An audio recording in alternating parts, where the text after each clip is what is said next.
Download the AllStar app. Make your picks for UFC fights, challenge your friends, level up and win prizes.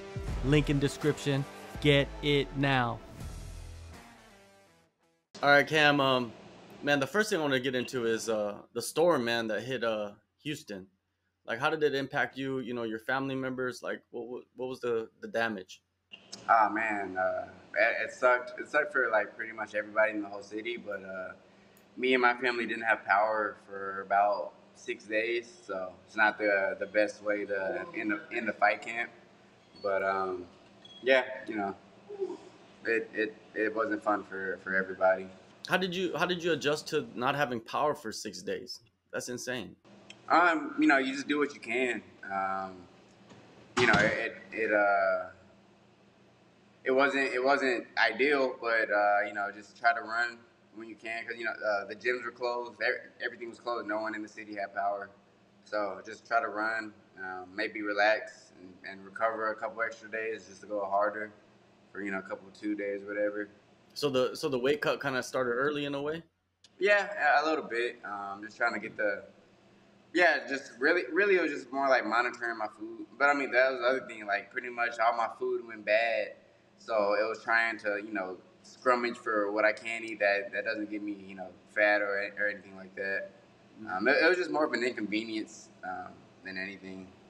So everybody's safe then. Everybody's good. Your family and everything. Yeah, yeah, All right.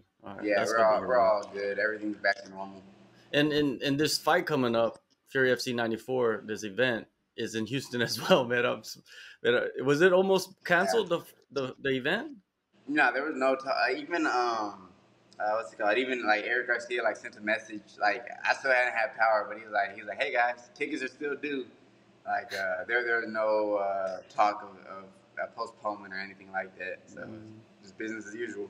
That's good. That's good, man. Hey, you know, the head of the last fight, you know, there was a bunch of different opponents. They switched up, and you know, Ryan Coos, there was all that situation with him.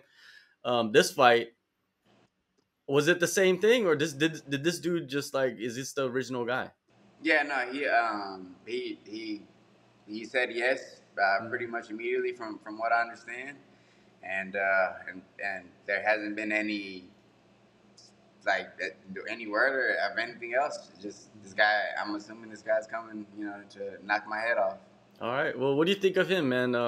What do you think of his recent performances? Um, I don't think that he's the best or anything like that. I think that he has a lot of flaws. I mean, obviously, but I do think that he's super tough, and if I feel like if I overlook that, then I could be in for a bad night.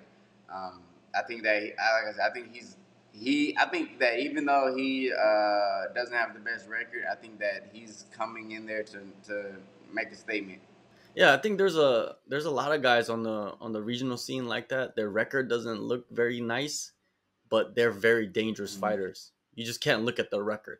Yeah, yeah. Like if I just look at like because for a second, I looked at his record and I was like, oh, like, you know, this ain't nothing.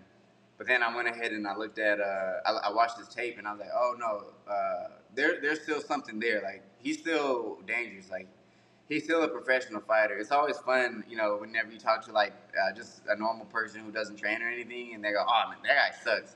They don't realize that even like the worst fighters will still like beat the hell out of a normal person.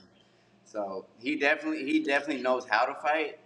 Just because he hasn't always won. I mean, but also, you know, he's lost to some good guys.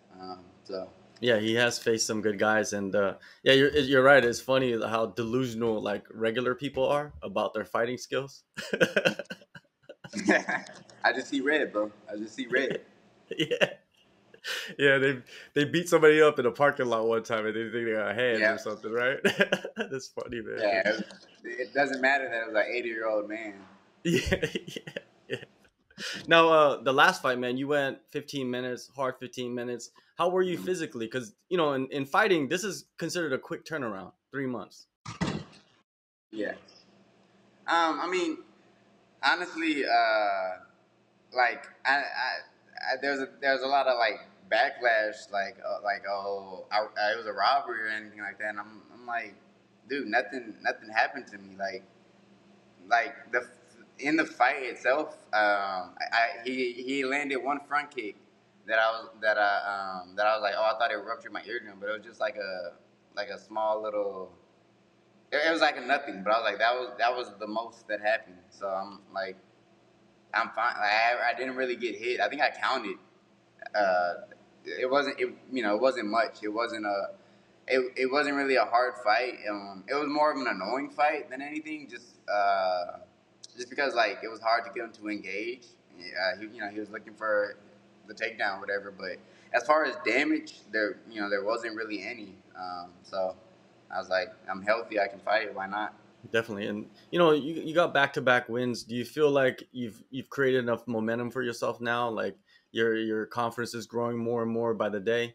Yeah, definitely. I realized something actually like just a few days ago, like maybe this Saturday actually. I realized I was depressed. I was depressed for like I've been depressed for like a year almost from the Contender Series fight, and I was just fighting just to do it, but I wasn't like loving it, and then I had like with the hurricane and everything. I realized that like life isn't that bad. Like I was like, like life is okay. Like it's not the end of the road because I kind of had gave up, but I was like, I'm okay. Like, and so now I'm like motivated to actually fight and I'm having fun.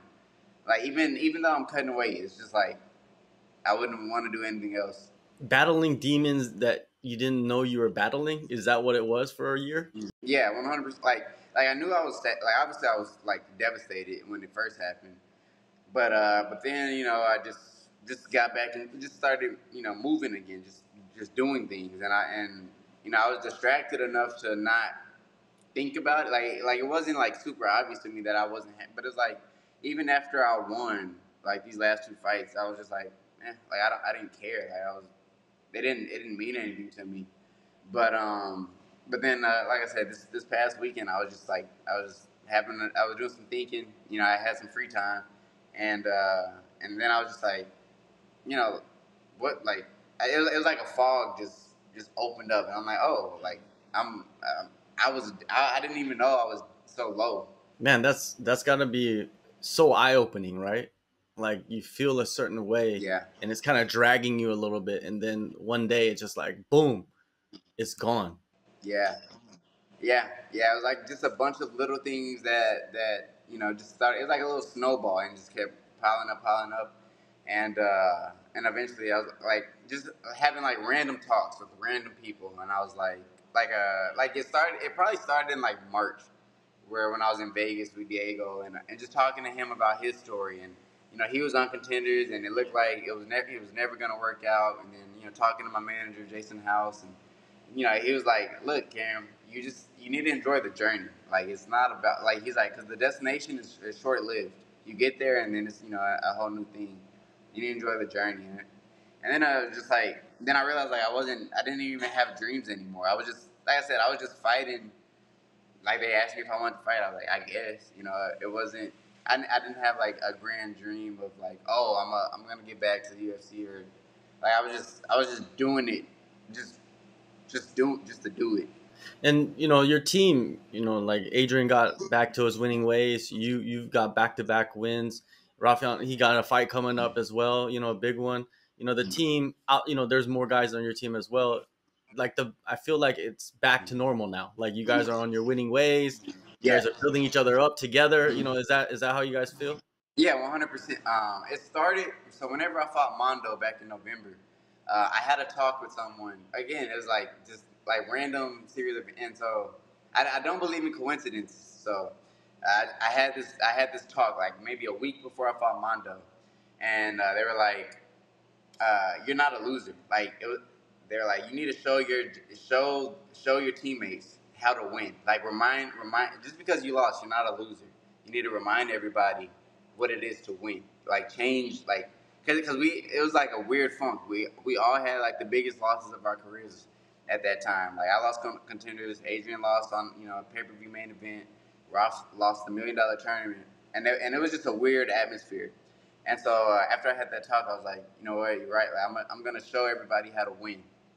And so I did that, and I won, and then it just like it started off like another wave of just winning, winning, winning. But even through that, I was still like, I was better, but I wasn't good. I wasn't happy. I was just better.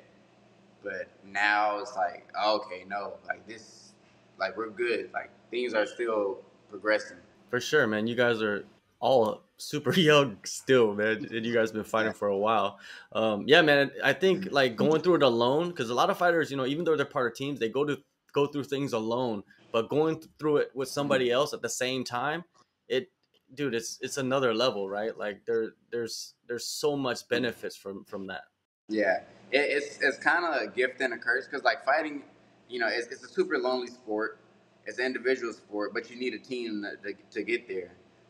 But also, like whenever we're all losing, it's kind of like we're all kind of you almost want to point fingers at each other, like are you the reason I didn't win, or you know what I mean? Like you kind of don't want to be around that. Like you'll see a lot of fighters they leave and like they blame their teams. I would say the only good thing is that we're all super like we hold ourselves accountable. So yeah, things could have been better, but like ultimately it's on us. But you see a lot of fighters as soon as they take one loss, they dip and they go to a different team or whatever. Because they blame the team, they don't ever take responsibility for what they lacked or what they didn't do. And sometimes your team, obviously, all the time your team is going to help you, but ultimately it's on you. And since we didn't blame each other, and we just thought like I told them I was like, look, we're gonna win, we're winners. Just because we lost doesn't mean we're losers. We're gonna we lost, like we took our lumps, but now it's time to get back on the horse, and we're gonna help each other, and we got to be there for each other more. Yeah, man. And this fight coming up, I know they're gonna all be there. It's in Houston. They have no excuses, probably. What are you gonna do, man? What you planning on this one? Man, I gotta go make a statement. Mhm. Because like I said, now I believe I'm dreaming again. I believe it's possible again, but I still got work to do. I still got to make it happen. So I'm going out there and I'm planning on getting a crazy knockout, like because I feel like that's what I need at this point. Yeah, man. Hey, July 21st. It's a couple days away. If you're FC 94, Houston, Texas. If you're in Houston, you gotta go see this fight. Thanks, Cameron, for the time, man. As always, all the best. Thank you for having me.